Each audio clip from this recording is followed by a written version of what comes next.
Okay, so I pretty much planned the trip to South Africa. So we had a guide, and he took us to Soweto. And again, my name is Glennis, and my mother's name is Gladys, right?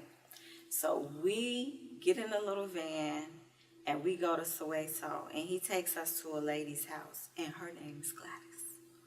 So that was kind of bizarre in itself. And she takes us in her room, and it's like in her house, and it's just one room, right? And it had like a little kitchen and stove on one side, and then the bed. And this is like a business for her, so she's all ready for the guests, and we have to give tip money and all that.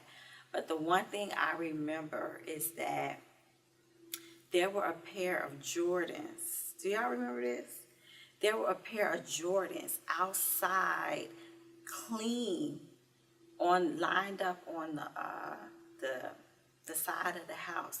They were brand spanking new, like clean. Somebody had just washed them off, and they were Jordans. So here she was living in this like poverty-stricken home, but it's a pair of Jordans outside. So I would never forget that. What do you remember? So I was really little when we went to South Africa. I definitely want to make sure I make a trip back.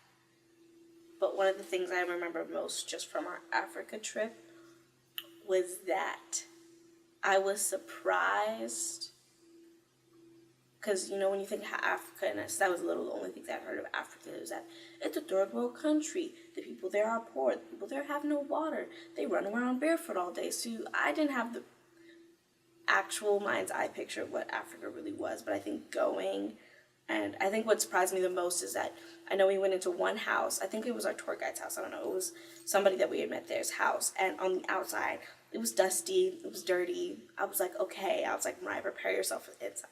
My little, how old, like 6, maybe 5-year-old. I was like, prepare yourself. We went inside. It was white. It was clean. They had zebra mats. I was like, oh, y'all living the life over here. So I think that was an eye-opener to me because I had this view in my mind of what Africa was going to be, and do those people need our support? Yes. And do we need to not forget about them? Of course. As a human race, we need to always remember to support each other. But I think that stereotype of Africa is still presiding in the world, and that's really not what the lives of most of the people are, because as technology has advanced, so has every other country. And some countries advance more than others, but... Yeah, when we went, I thought I was going to get this whole kumbaya moment. Like, oh, we're going home, kumbaya, let's all sing, right?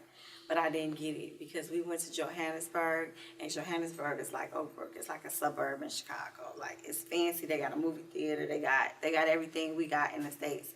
But then when he took us out to Soweto, that's the hood. That's where the people live. So that was different. I would like to add, when we were in Malaysia, I met this British woman, and she told me, you sound like you're singing when you talk.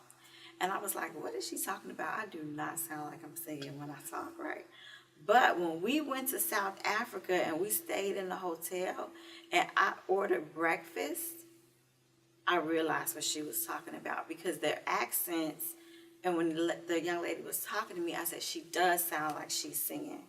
I don't sound like I'm singing, but that young lady did sound like she was singing when she talked. So that might be something that's carried on through generations, because the British lady said she saw it in me.